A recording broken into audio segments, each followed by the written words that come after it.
Welcome back to my Fashion and Style. In today's class, we are going to learn how to make this beautiful bead fringe that we see here. We are going to be beading this directly on the sleeve, and I'm going to be taking us through the process. This is something you would like to learn. Kindly stay tuned to the end of this tutorial. Thank you.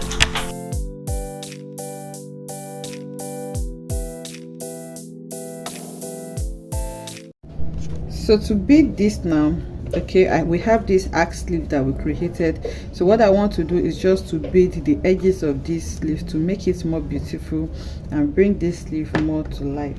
So what you will need is your needle. If you are using a fishing line as your thread, you need your bead needle, okay, whatever it is, whatever size of your fishing line, any needle that can pass through it. I'm using my regular thread here because I don't have any fishing line that can take this needle. This needle is size 11. Okay, so the very important thing is that the needle that you're using, you have to make sure that whatever bead that you're using has to pass through the needle. Okay, if it does not pass through the needle like this, then you need to change your needle. So the bead you're working with determines the type of needle you're going to use to bead. So now I have my needle. I'm combining two types of bead. I'm combining this rice bead. Okay, you can see rice beads are straight. Okay, it's a little bit straight, and then I'm combining with the sand bead. So I'll be picking one rice bead, one sand bead. That's the design I want to go for. You can use this straight bead throughout, and you can also use the sand bead. You can also use a bigger bead if you want your work to be faster and your design permits it. You can use a bigger bead, and you can also use cup chains.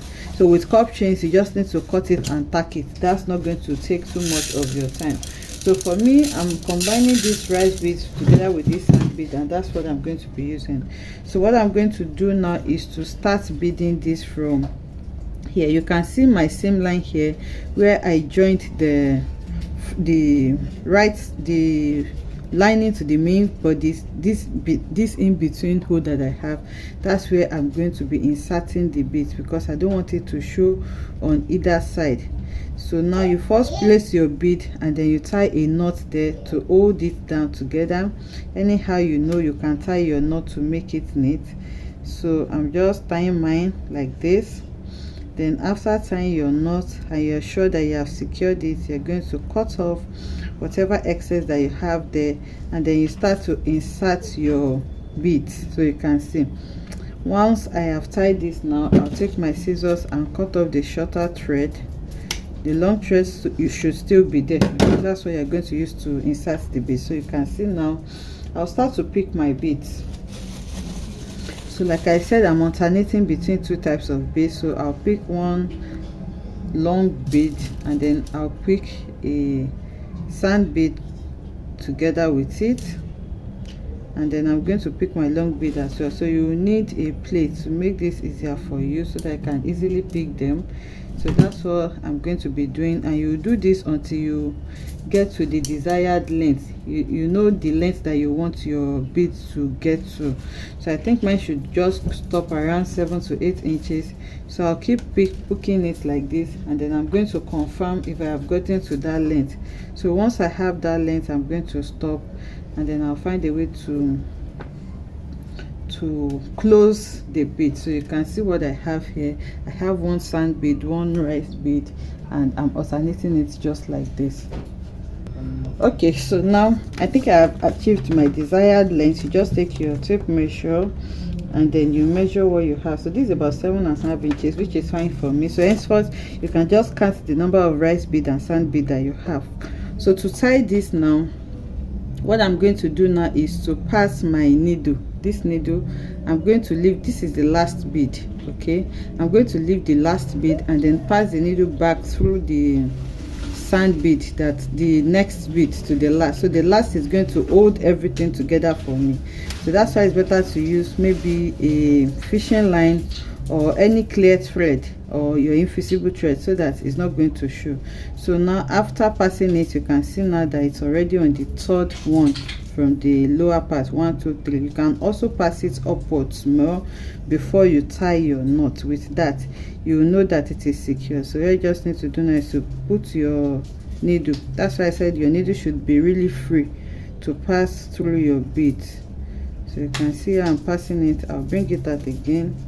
and then I'm going to, so you can see now that even without tying, it's already holding it for me. It cannot fall off again. So here now I'm going to try to knot a very small tie there, so that my bead can be in place. So now I will separate the thread, and then I'm going to tie it as tight as possible and then cut it.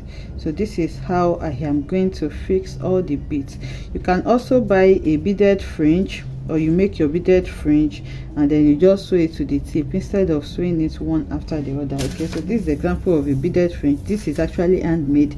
I have a tutorial of this already on the channel. So with this, you already beaded it together on a trimming just like this. All you just need to do is to sew it around the edges. So whichever one is fine for you, you make sure you go for that. So now I'm going to cut this off, and then I'll go ahead and repeat the same process for all of them. So depending on how close together you want it to be, that's how close you're going to be sewing it. But remember, the fuller the finer, but what it also means is that you have to do more work if it is so close together. So that is just what this is all about basically. So now for the next one, now just like I did, I'll look for the middle, and then I'm going to start there. So once I have it on that point, so once I have it on that point, this is going to be my first seam.